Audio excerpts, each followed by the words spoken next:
The stars were quiet, too quiet. Admiral Rulik stared at the empty space on the holographic war map. 10 fleets gone. No distress signals, no escape pods, no debris. Just nothing. Across the Galactic Alliance, fear spread faster than any enemy. A silent force was destroying everything in its path. No warning, no messages. Just black ash left behind, drifting where planets once lived. Inside the war room, leaders of 5 alien species stood arguing. Screens showed more red alerts, colonies vanishing. Civilizations erased. "This is impossible," growled General Kaishar of the Scorchin Guard. "Who could do this?" "No known species," replied Captain Viral of the Databorn. "Whoever they are not playing by the rules." Someone slammed the table. "Then we break the rules too," said a rough voice. All turned toward a tall, silver-feathered alien with tired eyes. "Admiral Tovik, we need help." From the Terrans, a wave of silence fell. Another admiral laughed nervously. "The humans. You mean the same ones who built that weapon that bent a moon in half?" "The same ones we banned from military tech." Tovik nodded. "Yes, because they think different. It's because they're mad. And right now, we need madness." "Absolutely not," shouted a noble from the Illyrian Empire. "Terran engineers build chaos. They have no limits, no fear." Suddenly, a voice echoed from the shadows. "We've already started." Everyone froze. From the back of the chamber, a figure stepped forward. Human, calm, holding a datapad and sipping black coffee. She wore a dark jacket with a single patch. "Terran Engineering Corps. We break what breaks you." Her name was Ria Sato, and she was no ordinary engineer. Ria laid the datapad on the table. "You've been losing fleets for months. We've been tracking it for years." She tapped the screen. It showed strange signals, distorted patterns that pulsed like a heartbeat. "The enemy doesn't just destroy," she said. "It erases. It rewrites physics in the area. This is not just war. It's evolution, forced evolution. And your weapons. Too slow, too logical. And yours?" Someone scoffed. Ria placed a crate on the table. It was black, marked with red warning symbols and strange human writing. "Prototype 0. Handle with paranoia. No one has ever seen what's inside," she said. "We never finished it. Until now." "Why now?" She looked at them, her eyes tired but burning with fire. "Because now the enemy is using our old ideas. And we're the only ones crazy enough to build something worse." Admiral Tovik leaned forward. "What does it do?" Ria smiled. "That depends." "What do you fear most?" The war room fell silent again. Outside the station window, the stars still shimmered, but now with tension in the air. Far beyond the galaxy's edge, something moved, something vast, silent, and hungry. The next attack was coming, and this time the galaxy wasn't just preparing to fight back. It was preparing to let the Terrans off their leash. And the galaxy was about to remember why it leashed them in the first place. To be continued in Part 2. Prototype 0 is a live style. Third-person language. Simple English. Genre: HFY sci-fi. The crate sat in the center of the lab. Black metal, sharp edges. Glowing red seams that pulsed like a heartbeat. It didn't hum or click, it breathed. Every alien scientist in the room took a step back. "Is it a weapon?" asked Captain Viral. Ria Sato didn't answer right away. She placed her hand on the surface. The crate responded. A thin line of blue light slid across the top like it was scanning her palm. "Told you," she said. Quietly, "It's not finished." "Not really. Prototype 0 is something else." Admiral Tovik frowned. "Explain." She turned to face the group. Her voice was calm, measured. "During the ban, we Terrans were experimenting with something dangerous. We wanted to create a weapon that could think, but not like AI, not logic-based. Something that could dream. Something chaotic. Alive. The Illyrian noble hissed, "You built a living weapon." "No," said Rhea. "We built a mind, a mad one. We called it Erebus." Someone whispered, "That name is forbidden." Rhea nodded. "For good reason." A hologram appeared from the crate. It flickered, glitched, then formed the face of something that looked half human, half machine. Its eyes burned blue. Its voice was like hundreds speaking at once. Connection restored. It's Project Erebus online. "I see you, creators. I see ... war." The lights dimmed. Consoles buzzed. Systems shorted for a second. Then everything returned to normal, except the silence in the room that stayed. Rhea took a breath. Prototype Zero has one purpose. To learn the enemy. Not by studying it, but by becoming the kind of mind that could think like it. We gave it fragments of chaos, pieces of human nightmares, and let it grow. "You're insane," whispered a scientist. "No," said Rhea. "I'm desperate, and so are you." Suddenly, alarms rang. A signal had come in from the edge of the galaxy. A scout ship, crippled, barely transmitting. A terrified voice shouted through static. They tore through matter like it wasn't there. "It's not technology, it's a force. We saw it. It has no shape, no face." Silence, the feed cut. Everyone turned to the crate. The hologram of Erebus spoke again. "I know it now. I have seen the predator. Allow me to hunt." Admiral Tovik stepped forward. "What do you need?" Rhea looked at him. Her face was pale but steady. "A ship, a small crew, and full authority to act without rules." "And if Prototype Zero goes rogue?" Rhea smiled bitterly. "Then you better hope the enemy gets to you first." Within hours, a small stealth cruiser was prepared. Sleek, black, barely visible even up close. Its name was painted in human red. Havoc 1. On board.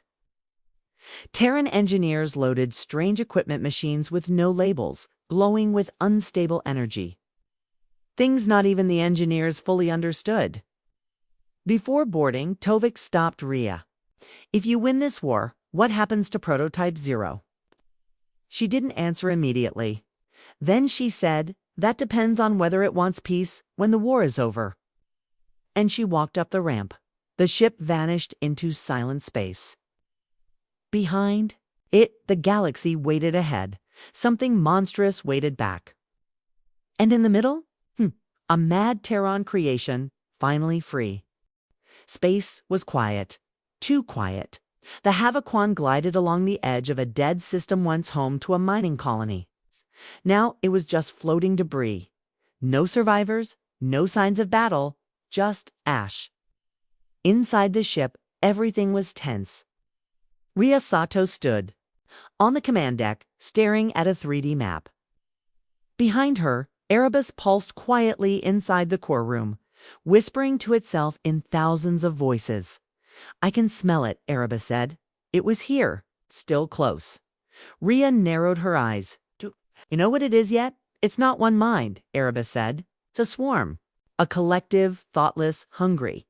It eats data. It feeds on structure. It hates order." The alien crew members looked at each other nervously. "What do we do if it finds us first?" asked Lieutenant Carroll, a tall reptilian from the Helen. Rhea answered without turning. "We hit it first." Moments later, Erebus gave coordinates. They weren't random.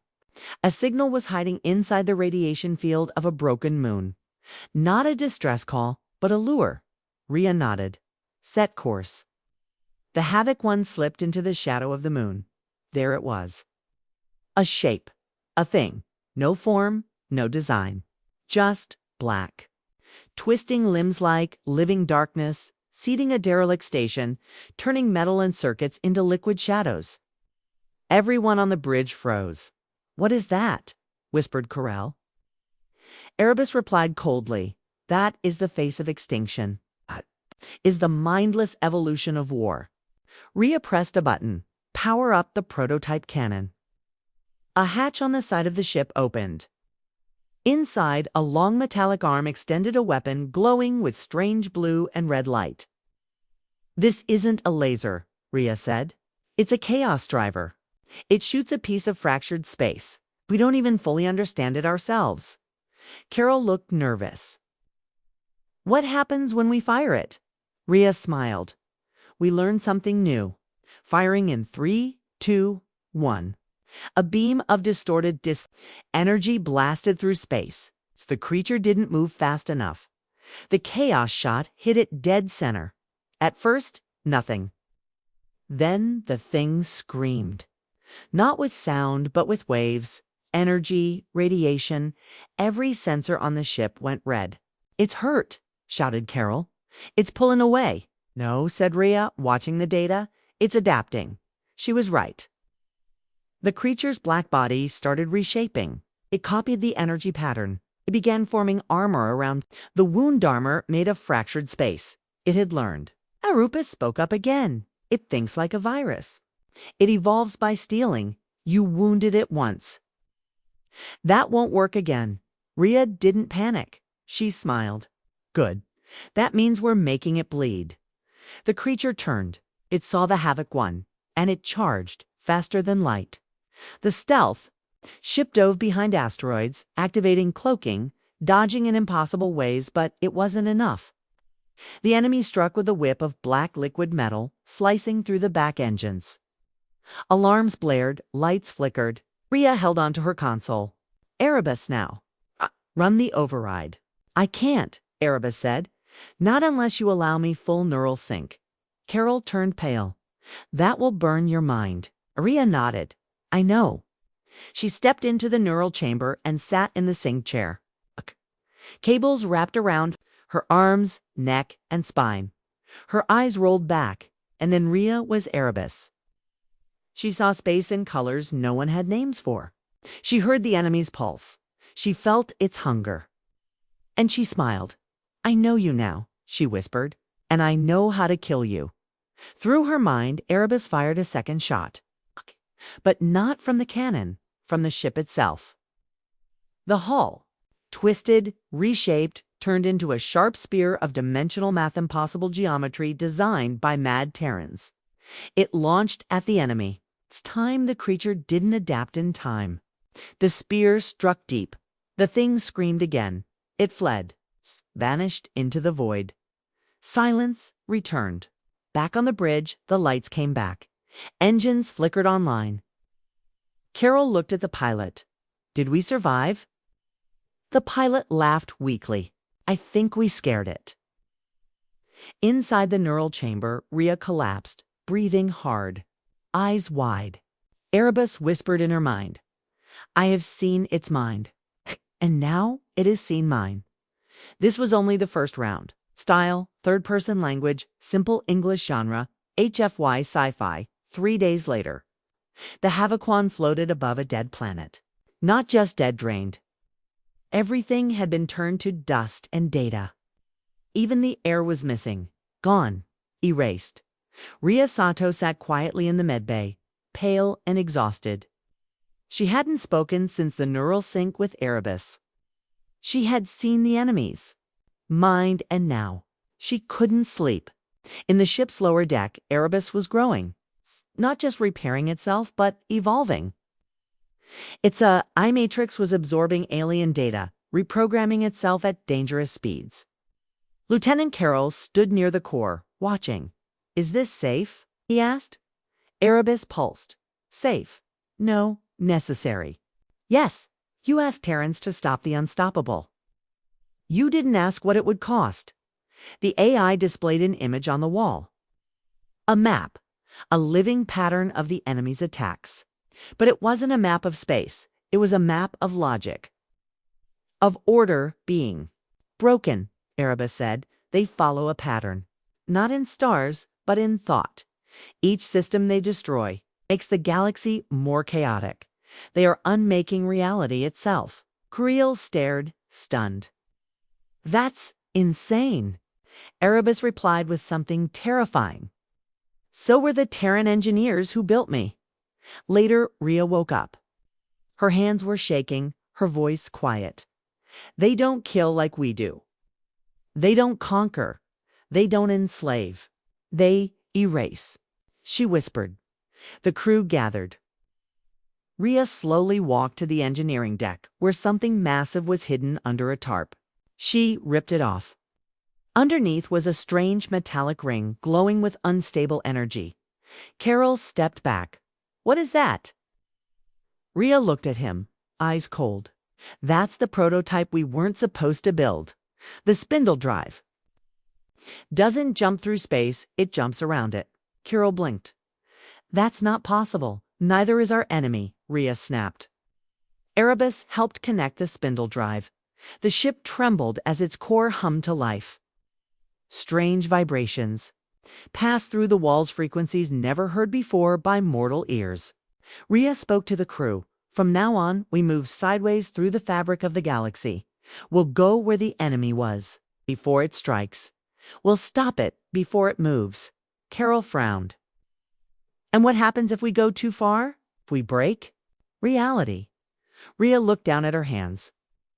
Then we finish what the Terran engineers started. First, jump. The HFY bent around itself. Light twisted. Time skipped. They arrived in a star system untouched by war. A peaceful farming world. But Erebus screamed. Wrong. They're already here. A cloud of darkness appeared over the horizon too fast, too large, spreading like spilled ink. The creatures hadn't come yet, but now the Terrans had jumped ahead of them.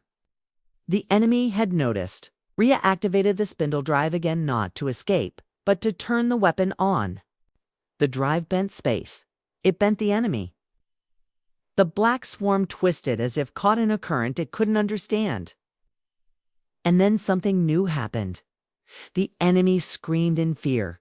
Erebus gasped. It's never felt time run backward. It's never felt pain from its future. Rhea nodded. It's right. We're going to hurt it tomorrow, today. But the spindle drive cracked. A sharp tearing noise echoed through the ship. Alarms blared. We're losing containment. A technician yelled. Carol rushed to a console. If it breaks, it'll fold the entire planet. Rhea hesitated. Then she said two words that no sane commander should ever say. Do it. The ship launched the drive out like a mine. It detonated in mid-orbit, and time shattered. The enemy swarm froze, then split apart, caught between seconds, bleeding backward and forward across dimensions. The HFY barely escaped as the planet rippled like a stone dropped in still water. From above, the crew watched as the dark swarm imploded, eaten by its own paradox. Carol looked at Rhea. That was madness.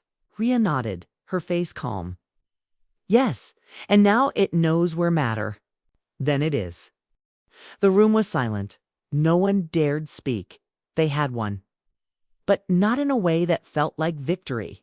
The planet was gone. Not destroyed, but rewound.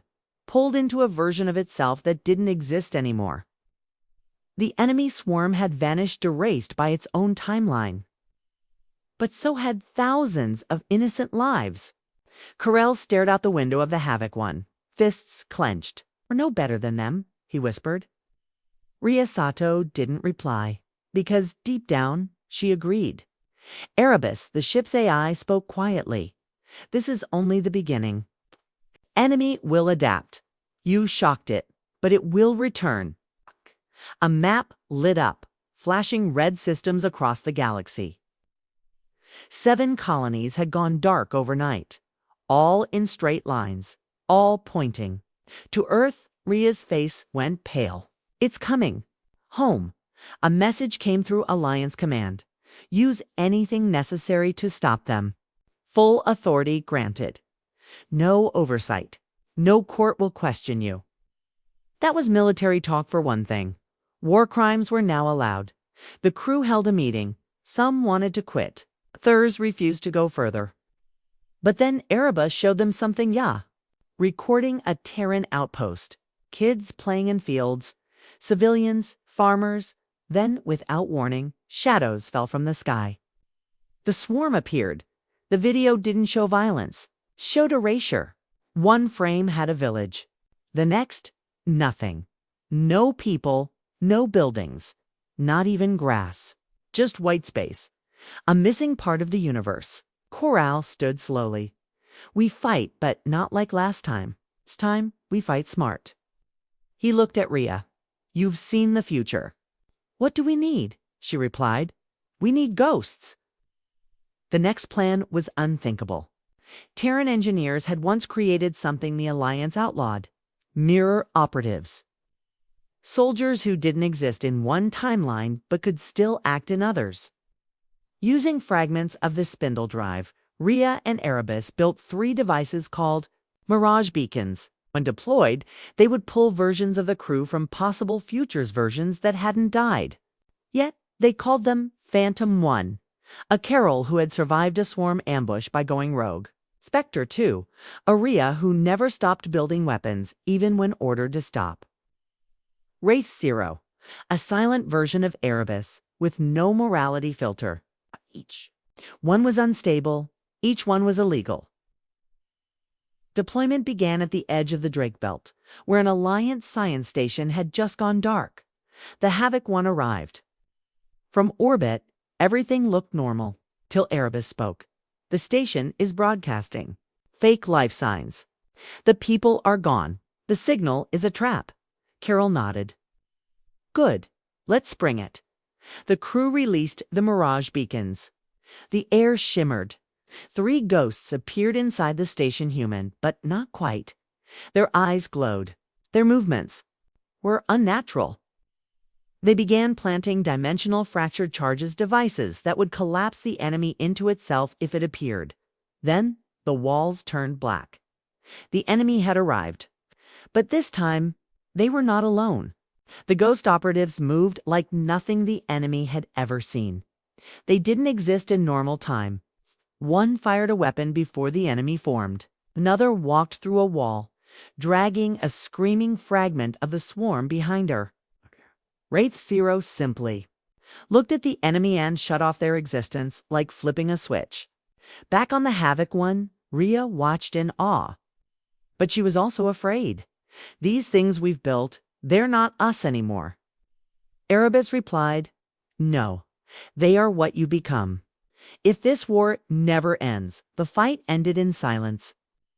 The station was saved, but half of it was missing. Not destroyed, skipped, time had folded. Some doors now opened into 10 minutes ago. Others into nothing. The ghosts returned. But something was wrong. Spectre 2 Alternate re-looked at her original self and said, I remember this day. I died right after it. You will too, lest you choose differently. Then she vanished. That night, Rhea stood alone in engineering. The real Carol joined her. He asked, Is this the only way? Rhea said nothing. Then quietly, If you knew Earth was next, wouldn't you burn the stars to save it? Suddenly, Erebus screamed. They've changed tactics. They're not coming in ships. They're coming through time. Red lights flashed. The spindle. Core-cracked Corel turned to Rhea. What now? Rhea's eyes burned with fear and determination. We go back before they ever arrived. Style, third-person language. Simple English genre. HFY sci-fi. The Havoc shuddered in deep space. All lights flickered. Keza, gravity twisted. Time itself was breaking apart. On the bridge, the crew floated weightlessly, caught between 2 versions of reality. One where the war hadn't started. One where the war was already lost. Rhea Sato held onto the spindle core chamber, her knuckles white. We're not going back in time, she said, eyes locked on the trembling energy. Grid, we're going to a time that never happened. Carol blinked. That's not time travel. No, she whispered. It's timeline rewriting. Erebus pulsed red. The AI's voice echoed strangely, like it was speaking from 2 places at once. Warning, this jump will erase current memory states. Core personality files may splinter. Consent required. Rhea stared at the console. Do it. The ship launched forward, not through space, but through possibility. The crew screamed as light tore apart around them. Stars reversed, suns blinked out. Galaxies vanished into unborn potential. Then, silence. The HFY appeared above. Earth, but not the Earth they knew. No defense grid. No orbital stations. No war, just blue oceans, clouds, and peace. The year 2139. Before first contact. Before Terran's new aliens existed. The crew stood stunned at the bridge windows. "This is the year before it all began," Carell said softly. Rhea added. "Before the enemy ever entered our timeline. Before they discovered humans. Their mission was simply erase the event that made the enemy notice humanity. That event had been lost in records, but Erebus, even corrupted, had a theory. A Terran research ship called Argus 12 was testing long-range quantum telescopes in the Kuiper Belt. One scan had unknowingly pinged the enemy's dimensional border. It was an accident, but it had started a war. The HFY sped to the edge of the solar system. There, hidden in the ice fields, was Argus 12 just days away from sending the signal. Rhea suited up. Carol stopped her. "You're going alone?" She nodded. "The timeline won't accept multiple anomalies. I'm already dead in this past. If I go, I might just be a ghost." He tried to stop her. She just smiled. "Besides, I built the monsters. I should be the one to stop them." Inside Argus 12. She moved silently. The crew hadn't seen her yet. They were busy prepping the final telescope calibration. She found the quantum drive and placed a small device on a tape-pulse disruptor. It would cause a system failure, making it look like the scan had failed due to natural error. But then a door opened, and a familiar voice said, "Rhea." She froze. Standing there was herself, a younger version, more hopeful, less scarred. Not yet part of the war. Young Rhea looked confused. "You're me, aren't you?" Older Rhea smiled sadly. "Yeah, and I'm sorry." "For what?" "For everything." Before young Rhea could ask more, the ship shook violently. The enemy had sensed the change. Even outside of time, they had felt someone tampering with the past. A shadow passed over the ship, crack in space. Bleeding black mist. Erebus's fragmented voice echoed through the cum. "You have 60 seconds. Get out." Young Rhea stared at the dark crack in space. She whispered, "We caused that." Older Rhea nodded. "But we can fix it." She handed her younger self a data cube. "Hide this. It holds everything: how we lose, how we survive. Use it if the war ever comes. But will it?" Older Rhea looked at the black mist. "Not today." She activated the disruptor. The telescope burned out. Argus 12's scan failed. The signal that started the war never happened. The enemy's attention drifted elsewhere into a different thread of reality. The timeline healed bit by bit. Rhea returned to HFY, barely conscious. Her body flickered like static. She was being erased from this new version of reality. But before she vanished completely, she saw Earth again. Peaceful. She smiled. Maybe this time they'd never need mad Terran engineers. Carell stood on a beach years later, holding the last physical piece of the HFY, a shard of its hull. No one remembered the war. No one remembered Rhea. But he did. Because in every night sky, there was a star that flickered just a little too fast. A star that wasn't there before. A silent reminder of a ship. And a woman who changed the future before it even began. The end.